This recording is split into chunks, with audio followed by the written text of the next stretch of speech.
આદિજાતિની grant પર આ લોકો જે રાજ કરે છે એ અમરસિંહ રાઠવા મારા પહેલા પ્રધાન સાંસદ છોટાઉદેપુરના પાર્લામેન્ટમાં બિલ આપેલું કે જે પણ તમારી ગ્રાન્ટો છે એમાં આદિવાસી ટ્રાઇબલ ગ્રાન્ટો અલગ કરો અને ટ્રાઇબલ ડિપાર્ટમેન્ટની સ્થાપના કરો તો આ ટ્રાઇબલ ડિપાર્ટમેન્ટની સ્થાપના અમરસિંહભાઈ રાઠવા મારા પિતાશ્રીએ પાર્લામેન્ટમાં બિલ પાસ કરાવીને કરી.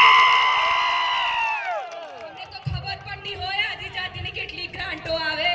અડધા તો મારા ત્યાં નોકરી કરતા હતા અને બોલે છે અમરસિંહ રાઠવાએ હું કર્યું.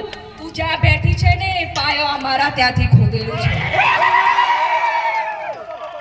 જામલી બળાત આપી અને પેટમાં દુખે તમારા મોડા તો ઓરિસ્સામાં જો સવારે ઉઠીને ખબર પડશે. કેટલા યુવાનોને પણ એના પહેલા કોલેજમાંથી કાઢી નાખ્યું. કેટલા યુવાનોનો ભવિષ્યને ચોકડી મારી નાખી. એક તરફ તો રોજગારી નથી, વર્તન પૂરા કર્યા, ભણવાનું પૂરા ના કરો, કોલેજમાં કંપનીમાં નોકરી મળે ના મળે તો તમે શું કરો? મહેનત મજૂરી. મહેનત મજૂરીમાં પણ મનરેગાનું કૌભાંડ આ લોકોએ કરોડો ખાઈ ગયા. હવે તો નામ પણ બદલી લીધું. એમને એવું લાગે છે કે મનરેગાનું નામ બદલો તો એમના કૌભાંડો